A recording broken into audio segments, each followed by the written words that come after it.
తెలుస్తుంది సంజయ్ గారు. సో సంజయ్ గారు, ప్రస్తుతం జరుగుతున్న పరిణామాలు చూస్తూ ఉంటే సరే ఒకవైపు ఆనంద తిరకాల హర్షాలు వ్యక్తం చేస్తూ ఉన్నారు. నేను అంటాను అది వీ హ్యావ్ దట్ రైట్, అంటే అట్లీస్ట్ 15 రోజుల నుంచి జరుగుతున్న అణిచిపెట్టుకున్న దాన్ని.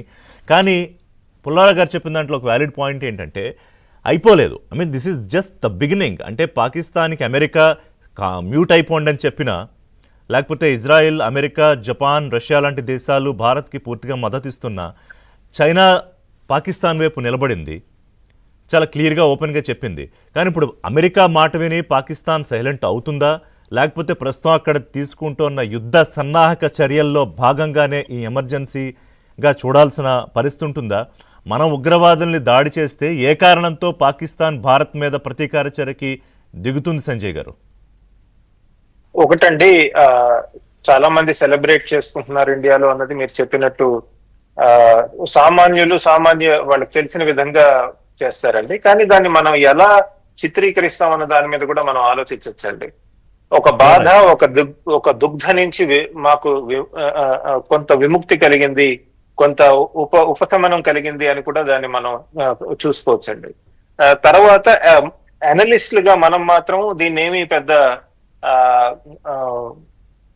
చేసిన చర్య కరెక్ట్ అయినా దీంతోనే విజయం వచ్చేస్తుందని మనం ఏమీ అనుకోవట్లేదు. అదే చాలా లాంగ్ డ్రౌన్ అవుట్ ప్రాసెస్, దీర్ఘకాలికంగా నడుస్తుందండి. పెద్ద పెద్ద హోదాల్లో ఉన్న వాళ్లే ఇది ఫేజ్ 1 మాత్రమే, ఇది చాలా ప్రొలాంగ్డ్ గా ఉంటుందని చెప్తున్నారు.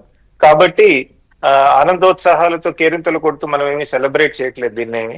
ఇది ఒక ముఖ్యమైన ఘట్టంగా మాత్రం గమనించడం జరుగుతోందండి.